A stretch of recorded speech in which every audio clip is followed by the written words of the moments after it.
दोस्तों नमस्कार। निर्माण अकेडमी यूट्यूब चैनल में आप सभी का स्वागत है। तो चलिए आज हम स्टार्ट करेंगे। पिछली वीडियो में हमने कहाँ तक देखा था? पिछले वीडियो में हमने प्रशासनिक व्यवस्था देख ली थी। आज हमें देख रहे हैं न्यायिक व्यवस्था, यानी मौर्यकालीन में न्यायिक व्यवस्था किस तरह थी, कैसी न्याय व्यवस्था थी देखते हैं। उस समय जो न्याय व्यवस्था थी वो केंद्रिक थी, यानी वहाँ का जो सर्वोच्च न्यायालय यानी सबसे बड़ा जो सर्वोच्चतम बोले या सर्वोच्च बोले या सुप्रीम कोर्ट आज का बोले तो वो कौन होता था? वहाँ का मतलब मुख्य न्यायाधीश किसे माना जाता था? राजा को माना जाता था। वहाँ का मुख्य न्यायाधीश कौन होता था? राजा का होता था। देखते हैं मौर्यकालीन न्याय व्यवस्था। क्या देखना है हमें? मौर्यकालीन व्यवस्था।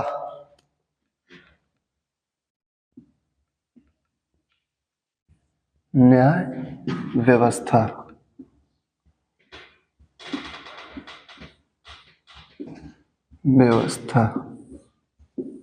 क्या देखना है? न्यायकालीन यानी न्याय व्यवस्था, मौर्यकालीन न्याय व्यवस्था।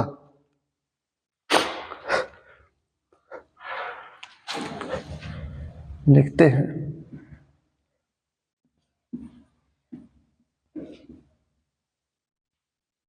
सर्वोच्च न्यायालय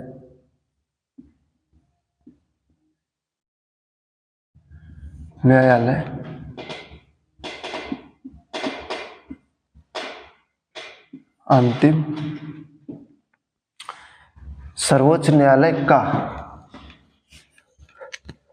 सर्वोच्च न्यायालय का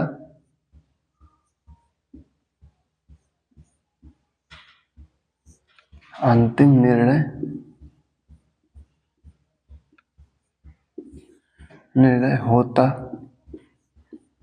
होता था।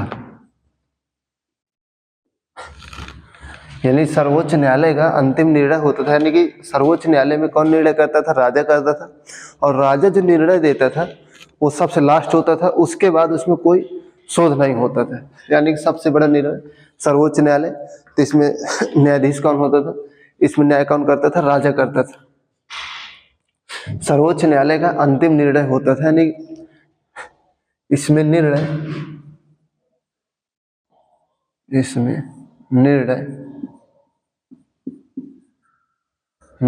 राजा करता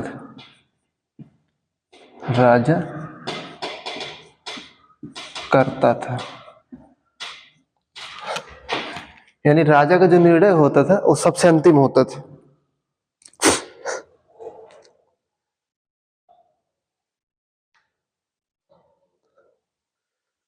अब देखते हैं, ये तो सबसे अंतिम हो गया। और ग्राम सभा जो होती थी, ग्राम सभा यानी गांव की जो सभा होती थी, ग्राम सभा, वह सबसे छोटी इकाई थी न्यायालय की। ये बात कर, सबसे छोटा न्यायालय था कौन था? ग्राम सभा। तो ग्राम सभा में न्याय कौन करता था?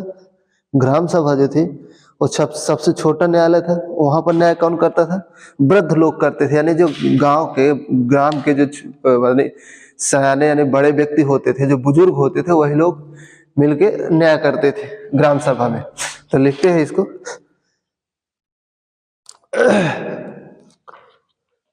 ग्राम सभा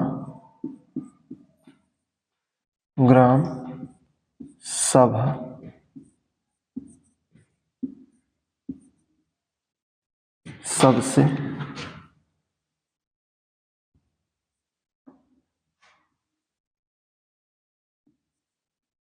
छोटा न्यायालय था।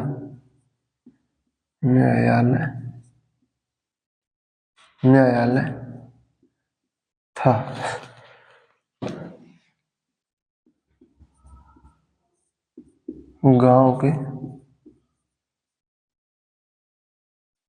वृद्ध लोग निर्णय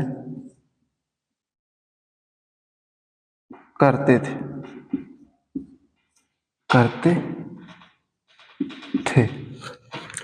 तो ग्राम सभा सबसे छोटा न्यायालय था। इसमें निर्णय कौन करता था? गांव के वृद्ध लोग, ग्राम के वृद्ध लोग करते थे। और जो सबसे बड़ा था यानी सर्वोच्च न्यायालय, अंतिम निर्णय होता था। इसमें निर्णय कौन करता था? इसमें जज का काम कौन करता था? राजा होता था। सर्वोच्च न्यायालय का जज राजा, और ग्राम सभा के जज कौन होते थे? गांव के वृद्ध लोग होते थे। मुख्य न्यायाधीश को क्या कहा जाता था? धर्माधिकारी। मुख्य न्यायाधीश को धर्माधिकारी कहा जाता था, ये मैंने आपको पहले बता चुका। इसमें हम देखते हैं, इसमें दो प्रकार के न्यायालय होते थे। न्यायालय कितने प्रकार के थे? न्यायालय दो प्रकार के थे। कौन कौन से हैं?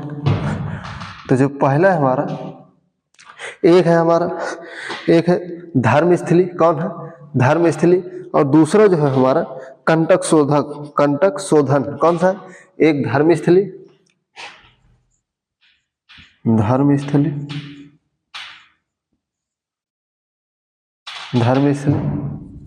और दूसरा हमारा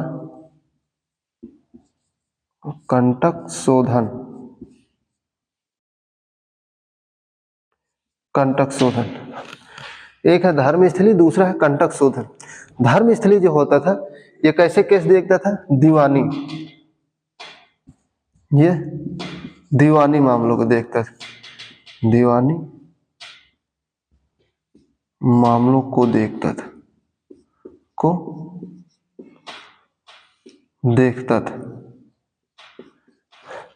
ये तो धर्मस्थली था। ये किस तरह के मामलों को देखता था? दीवानी मामलों को देखता था। यानी पैसे रुपए से संबंधित या कोई भी दीवानी मामला है, कौन देखता था? धर्मस्थली जो न्यायालय था धर्मस्थली, ये देखता था। लेकिन ये जो कंटक शोधन, ये कैसे देखता था? ये फौजदारी देखता था।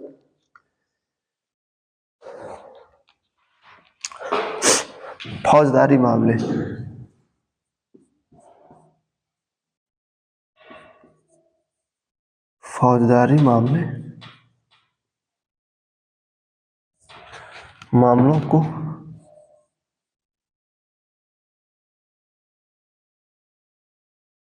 देखता था। यानी हमने क्या देखा? न्यायालय दो प्रकार के थे।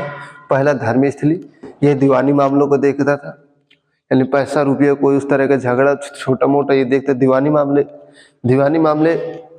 और जो कंटक शोधक थे वो फौजदारी लड़ाई मारपीट इस तरह के जो होते थे, इसमें देखे जाते थे कंटक शोधक में। हमने न्याय व्यवस्था देख ली। इसमें हमने क्या देखा? सर्वोच्च न्यायालय का अंतिम निर्णय होता था, जिसका निर्णय कौन करता था? राजा करता था।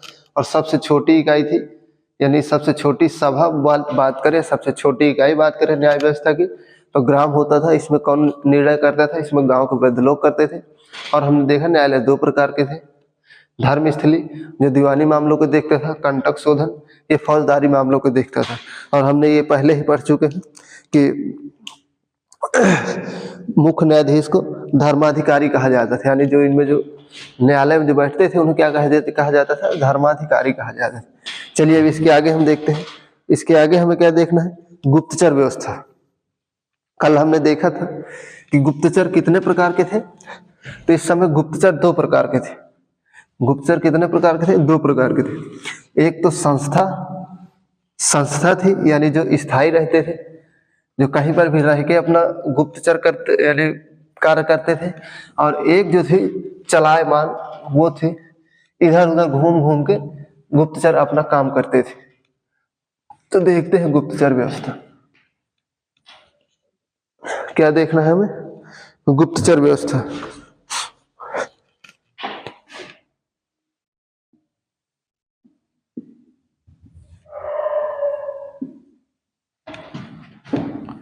गुप्तचर व्यवस्था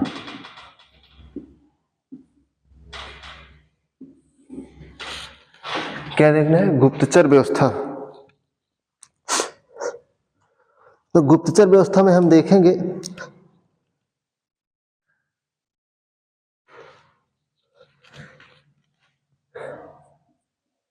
गुप्तचर व्यवस्था का जो विभाग होता था, इसके प्रधान को क्या कहा जाता था?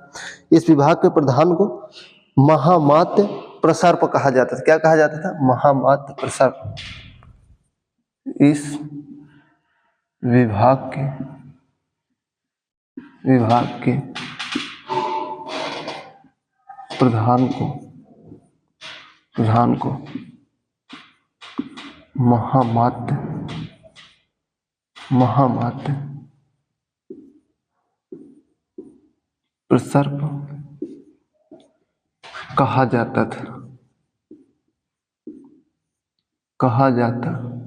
था।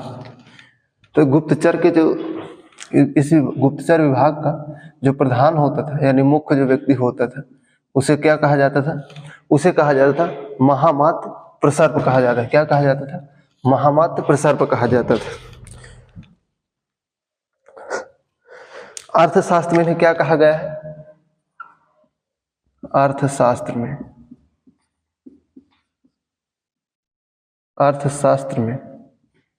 इन्हें गूढ़ पुरुष कहा गया है। क्या कहा गया है? गूढ़ पुरुष। गुप्तचरों को गूढ़ पुरुष कहा गया है, कहा गया है। अर्थशास्त्र में गुप्तचरों क्या कहा गया है? गूढ़ पुरुष कहा गया है। अर्थशास्त्र में गूढ़ पुरुष कहा गया है। और इसके प्रमुख अधिकारी को हमने देखा क्या कहा जाता है? महामात्य प्रसर्प कहा जाता है। महामात्य प्रसर्प।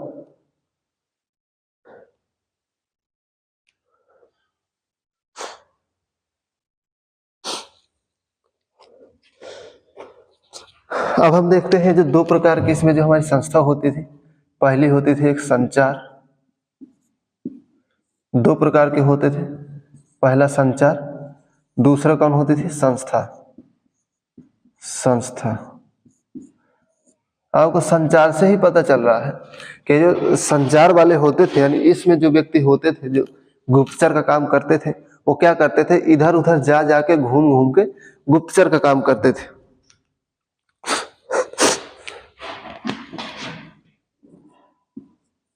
यह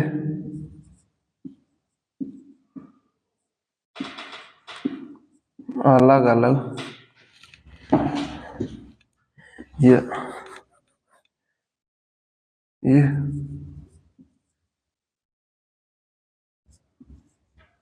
घूम घूम कर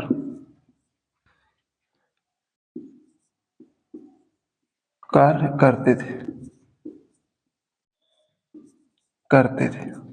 यानी जो संचार व्यवस्था यानी संचार जो भाग था कि अर्थ यहाँ गुप्तचर व्यवस्था में कितने प्रकार के गुप्तचर थे? दो प्रकार के। पहला संचार, दूसरा संस्था। संचार में जो व्यक्ति रहते थे वो क्या करते थे? इधर उधर जा जाकर घूम घूम कर अपना गुप्तचारी करते थे, वहां से सूचना इकट्ठा करते थे। लेकिन ये जो संस्था थी, संस्था वाले जो व्यक्ति थे इनका काम क्या था? ये किसी एक जगह अपना निश्चित हो जाते थे, कहीं पर भी रहकर अपना एक ऑफिस बनाते थे। ऑफिस यानी कि किसी भी तरह का ऑफिस हो सकता है। अब गुप्तचरों का काम क्या होता है कि हम कहीं भी रहें लेकिन हमें कोई पहचान ना पाए, तो अपना ऐसा ऑफिस बनाते थे, कोई दुकान रख ले, कंप्यूटर की दुकान रख ले। यानी कुछ उस समय तो कंप्यूटर नहीं चलता था लेकिन कुछ भी करने लगे और लोगों को पता नहीं चलता था और वहीं से अपना काम करते थे। यह अपना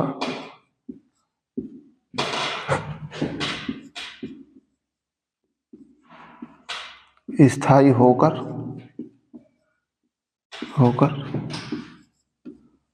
कार्य करते थे। ठीक। गुप्तचर व्यवस्था में हमने क्या देखा कि दो प्रकार के होते थे, पहला संचार, दूसरा संस्था। संचार जैसा घूम घूम कर करते थे और संस्था जो होती थी इसमें क्या होते, जो लोग होते थे वो स्थायी हो जाते थे कि आपका यहाँ का काम है, आप यही काम करेंगे। और इस समय जो थी पुलिस भी थी। पुलिस को इस समय क्या कहा जाता था? राक्षण कहा जाता था, क्योंकि छोटे मोटे नगर के जो भी यानी छोटे मोटे झगड़े जो भी होते हैं, पुलिस का काम ही क्या होता है? एक नगर यानी छोटे मोटे इलाकों की वहां के झगड़ों को शांत करना। तो इसके लिए पुलिस, इस समय पुलिस को क्या कहा जाता था? इस समय पुलिस को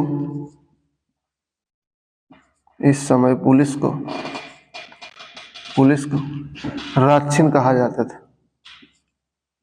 क्या कहा जाता था? राक्षण कहा जाता था।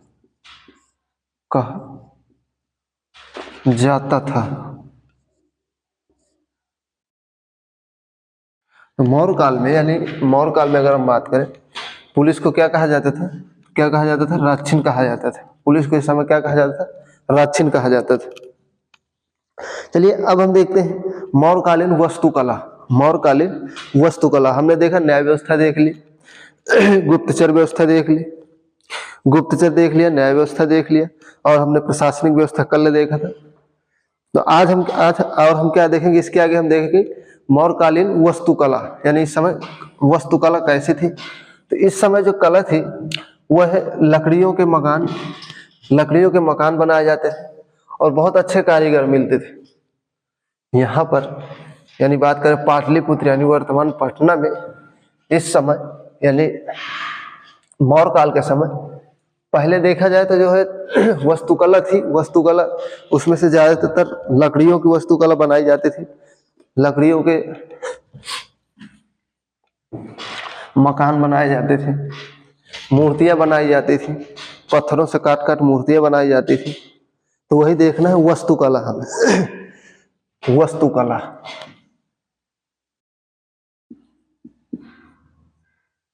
वास्तुकला वास्तुकला मौर्यकालीन वास्तुकला।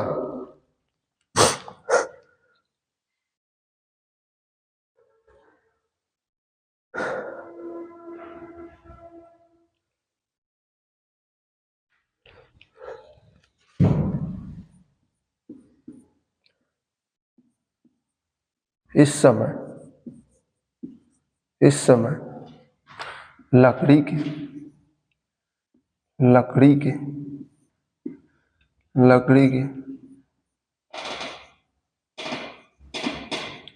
भवन हुआ करते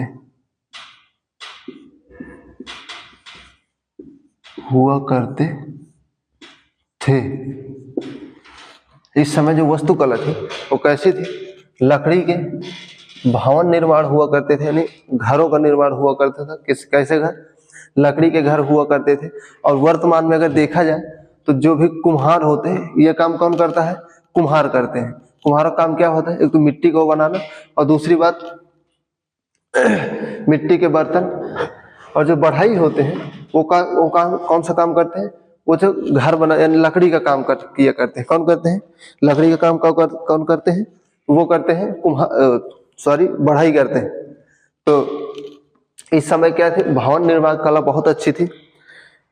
इसके आगे देखते हैं, अशोक ने क्या किया था? मध्य प्रदेश में सांची का स्तूप बनाया था। कौन सा? सांची का स्तूप बनवाया था, जो कि सबसे बड़ा स्तूप है। अशोक ने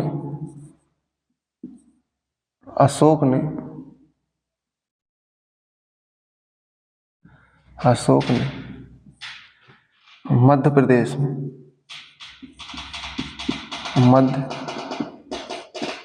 में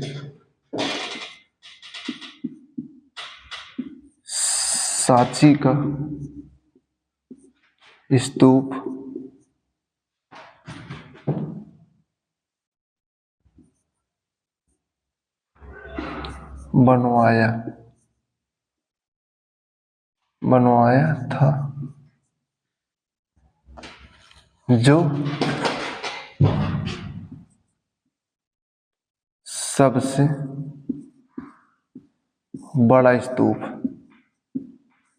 बड़ा स्तूप है।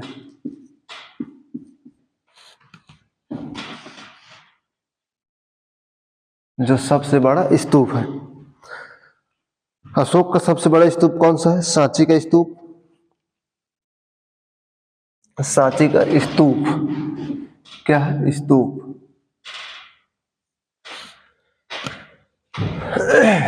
मध्य प्रदेश में कौन सा बनवाया था? सांची का स्तूप, जो कि सबसे बड़ा स्तूप है। अगला हम देखते हैं, हमने ये भी देखा था इसके पहले, जब 2-3 क्लास पहले हमने पढ़ा था कि अशोक ने कुल कितने स्तूपों का निर्माण करवाया था? 84,000 स्तूपों का निर्माण करवाया था। कितने स्तूपों का निर्माण करवाया था? 84,000 स्तूपों का निर्माण करवाया था। अब हम देखते हैं कि अशोक ने यूपी के सारनाथ में क्या किया है कि यहाँ पर अशोक स्तंभ बनवाए थे। अशोक ने यूपी के सारनाथ में अशोक स्तंभ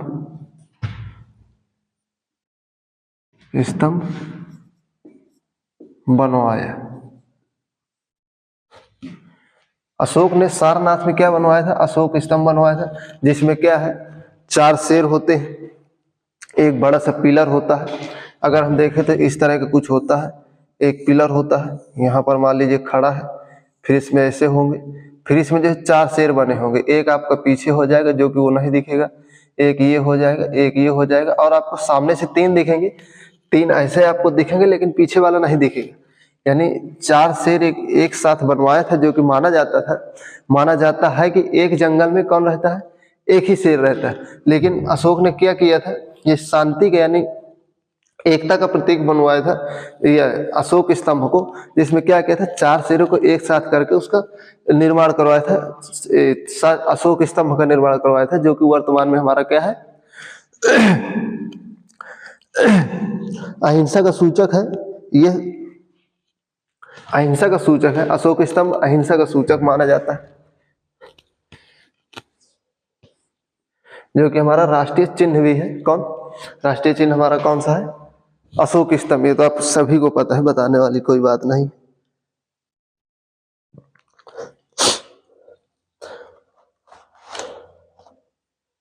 आगे हम देखते हैं कि मौर्य काल में पत्थर से बनी सबसे महत्वपूर्ण कलाकृति किसकी थी?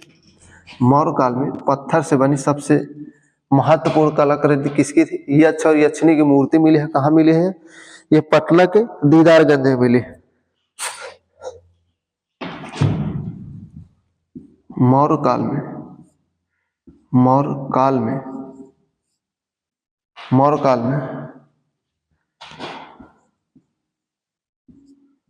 पत्थर से बनी मूर्ति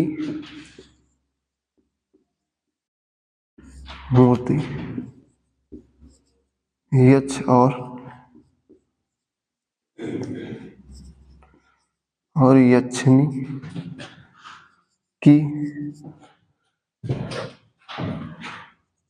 है, जो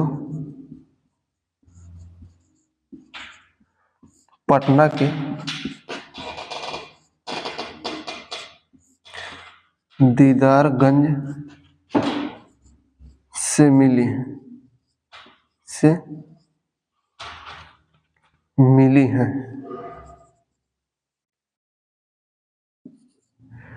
दीदारगंज से मिली। मौर्य काल में पत्थर से बनी मूर्ति कौन सी है? यक्ष और यक्षिणी की है, जो कहाँ से मिली है? पटना के दीदारगंज से मिली है। कहाँ से मिली है? पटना के दीदारगंज से मिली।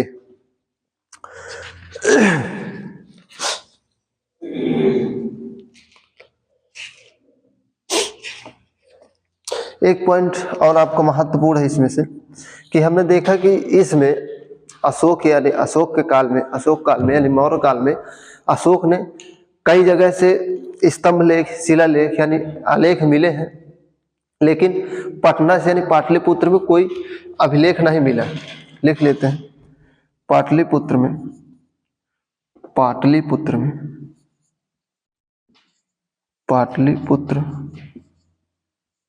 पुत्र से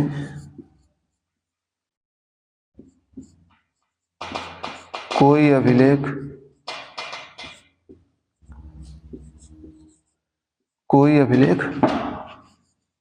नहीं मिला। पाटलिपुत्र से हमें कोई अभिलेख नहीं मिला, जबकि हमने देखा था कई जगह पाकिस्तान, अफगानिस्तान, यहाँ भारत के कई अलग अलग राज्यों से, दक्षिण भारत से, यानी कई जगह से अभिलेख मिले हैं, लेकिन देखा जाए तो पाटलिपुत्र में कोई अभिलेख नहीं मिला। तो आज के लिए यहीं तक हमने देखा। फिर अगले वीडियो में हम देखेंगे सामाजिक जीवन, यानी उस समय सामाजिक जीवन कैसा था, समाजिक में कैसे कैसे लोग रहते थे, वहां पर स्त्रियों का सम्मान था या नहीं था। तो उस समय अगर बात करें तो बहुत बड़े सम्मान था, इनके लिए बराबर की मान्यता थी मौर्य काल के समय।